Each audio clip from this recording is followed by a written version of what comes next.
आज अपने देसी फ्रिज का उद्घाटन किया और रोटी पिज्जा भी बनाया। जय श्री राम सभी को। कल जो मटका खरीदा था आज उसे भरने की बारी थी। पहले नल का चला, नॉर्मल पानी से मटके को धोया और फिर नमक डालकर 2-3 बार अच्छे से धोया।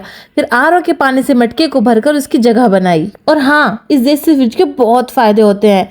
इलेक्ट्रिसिटी नहीं लगती, गला खराब नहीं होता, एकदम नेचुरल और ठंडा पानी होता है। अब बिना घबराए ठंडो ठंडो पानी पिएंगे। पानी को हेल्दी बना, अब खाने को हेल्दी बनाना था, पर डिमांड हुई पिज्जा। रोटी लेकर पिज्जा सॉस और सब्जियां डालकर रोटी पिज्जा बनाने की तैयारी करी और तवे पर बस 10 मिनट के लिए रखा। बनकर तैयार था। इधर बच्चे पिज्जा खाकर खुश और मैं अपना देसी खाना खाकर।